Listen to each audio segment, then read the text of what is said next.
Hello friends, কেমন আছো সবাই? ওপরে থাম্বনেল দেখেই তোমরা বুঝতে পেরেছো এই ব্লগটা কিসের ব্লগ। হ্যাঁ, আমরা সবাই মিলে চলে এসেছিলাম চালকি রাসে। চালকি রাসের কথা পুরো পশ্চিমবঙ্গের সবাই মোটামুটি জানে, এটা একটি ঐতিহ্যবাহী রাস। তো আমরা সবাই গ্রুপ ধরে চলে এসেছিলাম, এই গ্রুপটার নাম হচ্ছে মনা গ্রুপ। আমাদের মনা গ্রুপের সবাই মিলে আমরা চলে এসেছিলাম রাসের মেলায়। তো রাসের মেলা থেকে ঘুরে টুরে চলে এসেছিলাম আমরা চা খেতে। চায়ের দোকানে বসে চায়ের সাথে একটু ক্যাচ মারছিলাম।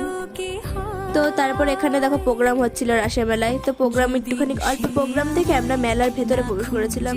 যেহেতু মেলার ভেতরে প্রচুর দোকান বসেছিল, সব দোকানগুলো তোমাদের সাথে শেয়ার করা হয়নি, তাও কিছু কিছু দোকানের ভিডিও শেয়ার করেছি তোমাদের সাথে। তো সেখানে মেলায় ঢুকে মেলার থেকে কিছু কেনাকাটা করে চলে এসেছিলাম আমরা ঠাকুরের এখানে, যেখানে মেন ঠাকুরটা ছিল। ঠাকুরটাকে প্রণাম করে আমরা চলে এসেছিলাম ঘুগনি খেতে। নিরামিষ দোকান থেকে সবাই মিলে একটু ঘুগনি খেয়ে নিলাম। তো তারপর বাড়ি চলে এসেছিলাম। তো আজকে কিছু ফটো তোমরা দেখে নাও। তো আজকের মতো টাটা, দেখা।